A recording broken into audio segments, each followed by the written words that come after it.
Здравствуйте, дорогие коллеги! Приветствуем вас на рабочей встрече по проекту «Легион умников», а конкретно по конкурсу предпринимательства без границ. Просьба отписаться в чате всех присутствующих, кто у нас есть. Троицко-Печорскую библиотеку отметила. Инта есть, вижу. Кузькулом. И также отпишитесь, хорошо ли нас слышно и видно.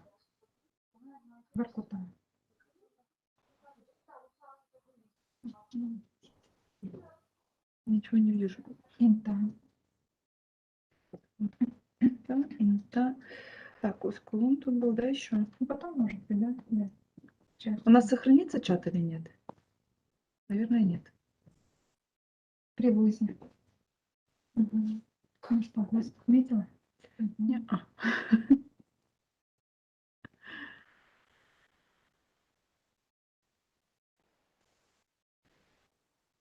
Так, спасибо большое. Спасибо, что уделили время, конечно, нашей рабочей встрече. Спасибо, еще подключаются у нас коллеги. Итак, коллеги, как вы помните, у нас стартовал 1 апреля конкурс предпринимательства без границ. Мы проводим сегодня рабочую встречу, на которой вы можете задать все вопросы, которые у вас возникли по поводу происходящего конкурса. Также я вам рада представить свою коллегу, координатора конкурса предпринимательства без границ, Шашеву Татьяну Ивановну. Конкретно ей вы можете задавать вопросы, а также мне и Олесе все так же по-прежнему. И, пожалуй, начнем. Да? Всем здравствуйте. Сейчас включим презентацию. Женю не видно.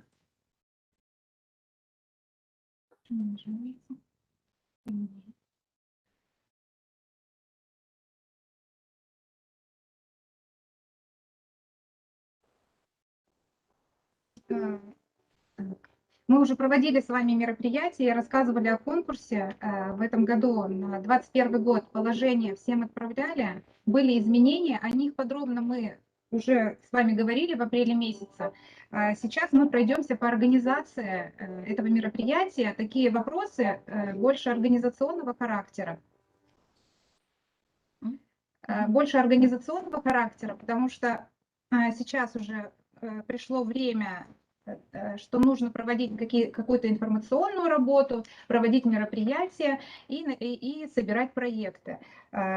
Как все уже знают, что в этом году у нас 3 новые номинации.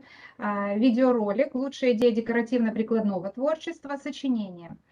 То есть шансы участвовать будут доступны уже большему количеству человек, поэтому, пожалуйста, участвуйте. Вот эти номинации, они были сделаны по запросам прошлого года, когда участники участвовали и были желания именно вот на эти номинации, поэтому это все учли, разработали новые номинации.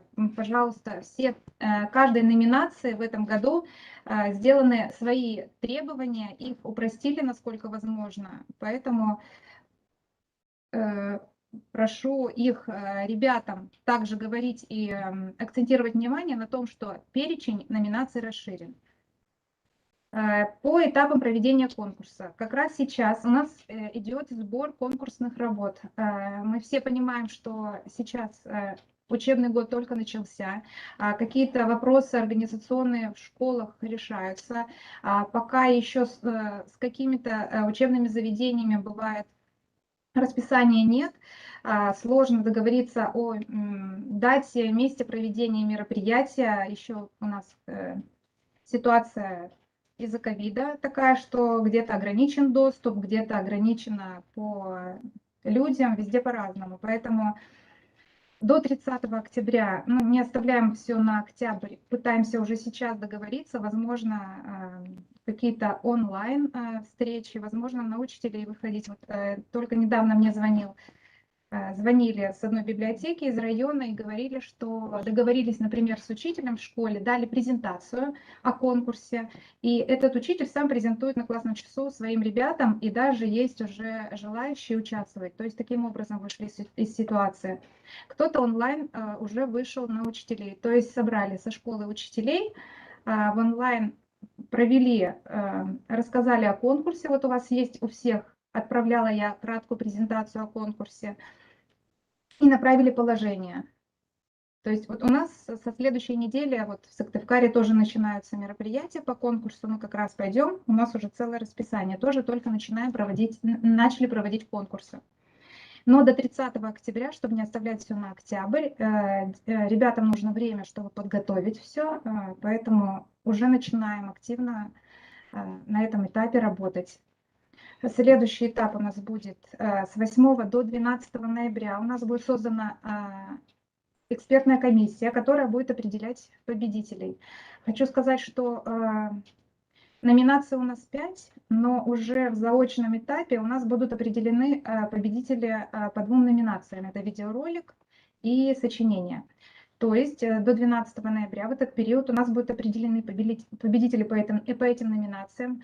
Примерно до 18 ноября мы вам отправим победителей. Сами на себя мы возьмем обзвон, сообщим по этим номинациям, доведем до них информацию, что они стали победителем, чтобы сориентировать, что 25 ноября они должны присутствовать, или могут присутствовать на торжественной церемонии. Так как третий этап, это у нас 25 ноября, у нас будет, кроме того, что защита проектных работ по 3 номинациям, которые вы видите на экране, будет еще торжественная церемония награждения победителей, будет вручение дипломов, работ, подарков. Поэтому таким образом у нас приезжают по 3 номинациям, которые требуют защиты, и победители 2 номинаций, победители которых определятся заочно экспертами на 2-м этапе. Так. Следующее я хотела отметить преимущество участия в конкурсе. Сейчас на мероприятиях мы тоже делаем акцент на преимуществах участия в конкурсе. Вот как мы начали учителям говорить об этих преимуществах, то есть делать акцент, стало больше желающих рассказать об этом детям, довести информацию. Возможно, у нас и участников прибавится в этом году.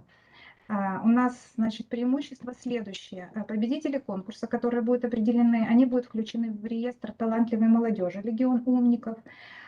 Тем самым им будет доступна консультационная помощь нашего центра, на которую они могут рассчитывать по всем вопросам. Так, сейчас, минутку. Также победители будут включены в республиканский реестр одаренных детей Республики Коми. И одаренным детям, которые включены в этот реестр, предоставляется бесплатная путевка на летний отдых. Поэтому это тоже должно заинтересовать детей, возможно, учителей.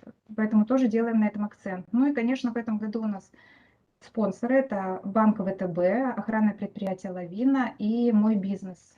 Подарки будут хорошими, обещают закупить хорошие подарки. Это что-то из техники, гаджеты, вот что-то такое. Подарки, вот сейчас в процессе как раз они закупают подарки, уже у нас эта работа организована.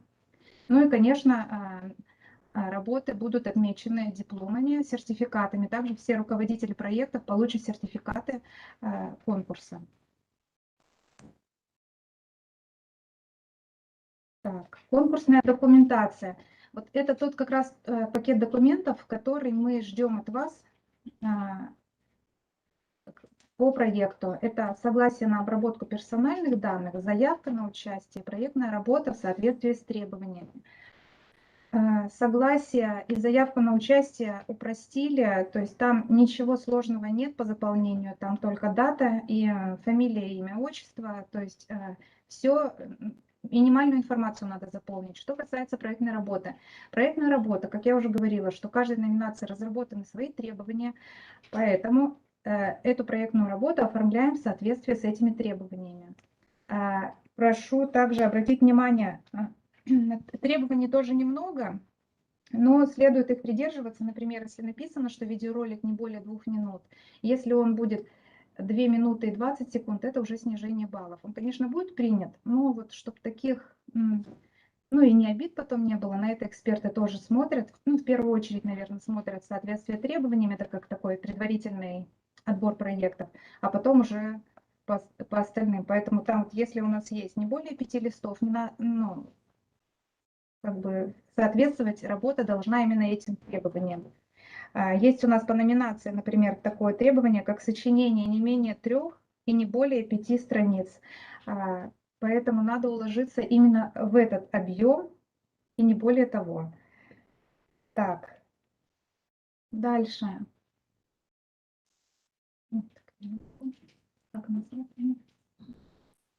Так, также у нас определены были в декабре, была резолюция 6-го республиканского семинара «Интеллектуальная собственность, предпринимательство». Так, по региону умников у нас были определены плановые показатели для библиотек. Количество работ именно по конкурсу предпринимательства без границ было не менее 4 работ на одну библиотеку. Вот это количество тематических мероприятий, слушателей и публикаций, это все вместе по 2 конкурсам в рамках проекта «Легиона умников». Это и школьный патент, и предпринимательство без границ. Отчеты вы все отправляете, мы все получаем отчеты, которые вы направляете и по проведенным мероприятиям, и по количеству слушателей. Это все сводится. На сегодня у нас, также хотела сказать, что на сегодня у нас этот проект усовершенствуется, то есть создан новый проект. Вот у нас даже в Москве была защита этого проекта, и на сегодняшний день этому проекту он направлен, новый проект направлен на его цифровизацию, поэтому мы предпринимаем все попытки как бы его усовершенствовать. Этот проект на контроле, поэтому просьба выполнять эти показатели, так как эти показатели все направляются в разрезе всех библиотек, Министерства культуры, Министерства экономики, поэтому просим все-таки, кто провел какие-то мероприятия и забыли направить, направляйте отчеты, мы все сводим, и вся информация у нас аккумулируется. Так, дальше. На сегодняшний день вот, эта статистика по работам конкурса здесь приведена за 19-й, за 20-й год, вот, продолжает на 21-й. На сегодня у нас только Каменшпогодский район, молодцы, 2 работы, самые первые прислали, поэтому я знаю, что и звонили мне с нескольких районов уже в процессе разработки. Очень тоже достаточно много работ, поэтому ждем ваши проекты, направляйте, время еще есть, но начинаем уже как бы работать в этом направлении, чтобы не на последний день, до 30 октября. Мало ли, если вы пришлете и что-то нужно будет там поправить, доработать, чтобы вы успели это сделать. Ну или ребята. Так, ну что ж такое? Так. Всем на электронную почту, для того, чтобы у нас, ну, и вам было проще, и нам было проще, всем участникам этого проекта разработаны были дополнительно к тем мероприятиям, которые у вас имелись, еще два мероприятия, юный бизнесмен и бизнес-квиз, в смысле по-крупному, отправлены вам, в том числе презентации, раздаточные материалы, сценарий проведения. Также есть вот у нас проект «Предпринимательство без границ» – это краткая версия, краткая информация о конкурсе, для того, чтобы, ну, информационную, возможно, после мероприятия или вообще ограничиться только информационным, например, для учителей, провести такую презентацию о конкурсе, чтобы всем было все понятно, если, ну, более доступно, нежели читать положение. Знаю, что, ну, была обратная связь от библиотек. Юный бизнесмен проводили несколько раз. Вроде как все понравилось. Сказали, что детям интересно. Бизнес-квиз сказали посложнее, но вот мы проводили и для 1-го курса техникумов, 3-й курс техникумов, 8-й класс, 11-й класс. Все дети по-разному. Бывает, что 8-й класс даже более активно. И, ну, можно сказать, все отвечали все во всех раундах. Хочу еще также сказать, что если вам какие-то из этих мероприятий что-то, вы можете их подстраивать под себя, то есть можете менять, можете какие-то раунды переделывать, картинки, конкурсы. То есть это такая как рыбина вам для того, чтобы вам было проще не тратить время на создание каких-то новых мероприятий. Также можете создавать свои собственные мероприятия. Мы только за, если что, даже можете с нами делиться ими. Мы как бы можем даже и другим библиотекам направить в помощь. Также был разработан раздаточный материал, отправлено тоже вам на электронную почту. Это вот флаер, визитка, буклет и закладки для ребят. Поэтому это тоже в помощь. А на следующий год по раздаточному материалу, если вот кто-то будет использовать сейчас в работе, и если у кого-то будут какие-то предложения по раздаточному материалу, тоже приветствуем обратную связь. Говорите, будем делать, ну, как ребятам что больше нравится, может, что-то новое, ваши предложения примем. Ну и по контактам, то есть если возникают какие-то вопросы по положению, по заявкам, по организационным моментам, вы всегда можете позвонить мне, телефон у вас есть мой, вот мобильный телефон, я уже несколько человек тоже у меня есть, мне звонят. Для удобства предлагаю, если кому удобно, можем создать группу в WhatsApp, то есть там будет более оперативно вся информация. Мой номер телефона есть, можете мне написать в WhatsApp, я создам группу, включу всех, ну, кому удобно, и могу там еще дублировать, потому что на электронные адреса я всем направляла, кто-то в отпуске, пыталась отправить всем, потому что дублировали и на директорскую почту, и координаторы, которые выдавали электронные почты. Но сейчас многие были в отпуске, поэтому пришлось уточнять и перенаправлять на другие электронные адреса информацию. Если у кому-то не пришла информация, просьба тоже написать, можно на нашу общую почту, у всех она есть, вот она здесь тоже на слайде указана, чтобы я указала, чтобы включили в рассылку именно те электронные адреса, которые вам нужны. Так, и все на этом. У нас там были вопросы. Вон, как нам сделать? Нет, совместный вопрос. Остановить показ. Нет. Это нажми. Вот это. Остановить.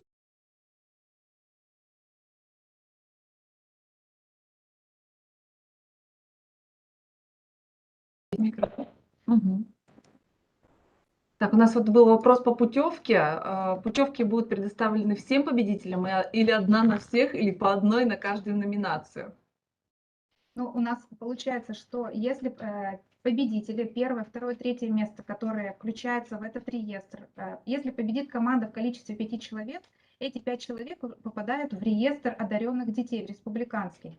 То есть они будут состоять в резерве, они могут претендовать на эту путевку. На прошлой неделе я звонила в Министерство образования, уточняла этот момент. Там, в принципе, потом надо будет выходить на центр талантливых детей, брать справку, что вы, подтверждение, что вы состоите в этом реестре, и обращаться в Министерство образования для того, чтобы стать в очередь по путевкам. В этом году, сказали, с реестра съездили на отдых 200 человек, мне сказали, за лето. Поэтому возможность это есть, ею надо пользоваться, поэтому если будет команда, то да, получается для всех. Да, каждый сможет воспользоваться этой возможностью. Еще хотела внести некоторые уточнения, то что в этом году мы внесли изменения, что участники могут уже участвовать в нескольких номинациях, то есть подавать несколько заявок на разные номинации. Если помните, в прошлом году у нас было ограничение, что только один участник в одной номинации участвует, то теперь один участник либо одна команда может участвовать в нескольких номинациях с разными проектами. Еще по поводу защиты очной. Мы решили использовать все-таки возможность онлайн-оффлайн защиты, но просьба тогда подготовить детей к как-то бесперебойному интернету, потому что в прошлом году были сложности с интернетом, и очень сложно было, и экспертам было сложно воспринимать, потому что информация заедала и видео подвисало. Поэтому просьба как-то найти возможность лучшего интернета, если вы хотите все-таки провести онлайн-защиту вашего школьника. Так, и вопросы еще хотим ваши услышать, если есть какие-то. Всем ли понятны мероприятия, которые пришли? Раздаткой пользуетесь или нет? Отпишитесь. А там микрофон у них есть или нет, Вань? Да. Если у кого-то есть, если вы хотите сказать, можете сказать, не писать.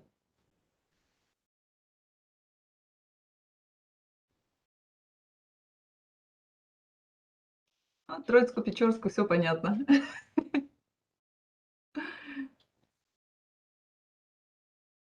У остальных есть ли какие-то проблемы со сбором работ?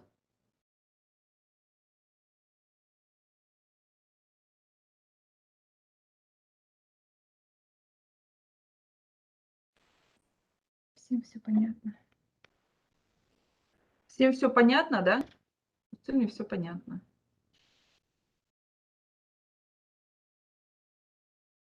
По номинациям тоже все понятно и по требованиям, я так понимаю.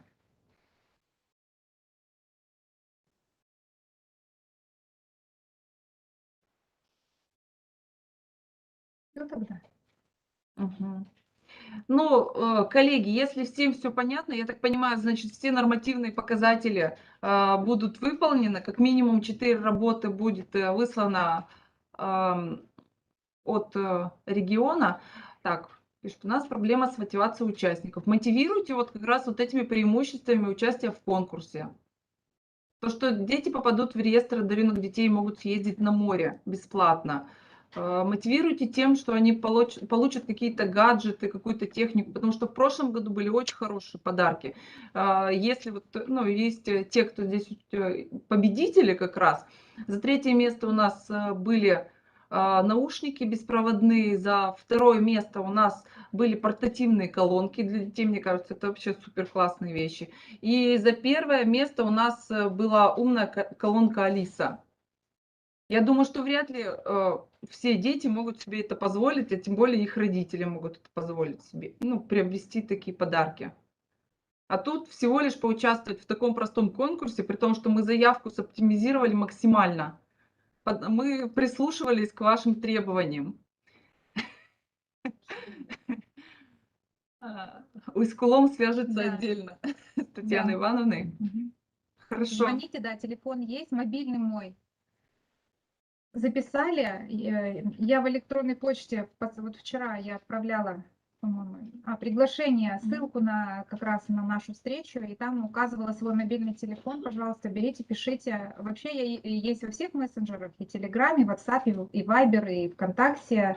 Ну, наверное, если группу создавать, то предлагаю в WhatsApp, так как я думаю, что там более такая Ну, простая для всех, наверное. да, были у все кого-то группы. вопросы, что у кого-то нет WhatsApp, но на самом деле подумайте, возможно, в WhatsApp удобнее будет и оперативнее получать всю информацию, даже если вы в отпуске, потому что не все получают на электронку письма, когда они находятся в отпуске, а в WhatsApp вы хотя бы сможете переслать вашим коллегам эту информацию, что чтобы вас кто-то подменил.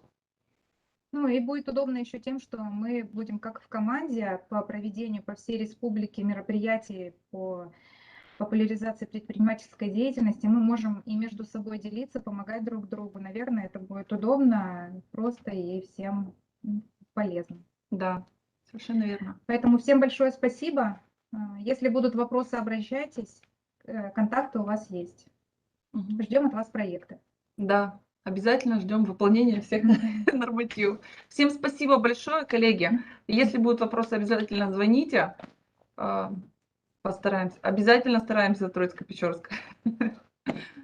Ну, на самом деле, тогда мы заканчиваем сегодняшнюю встречу, если вопросов больше нет.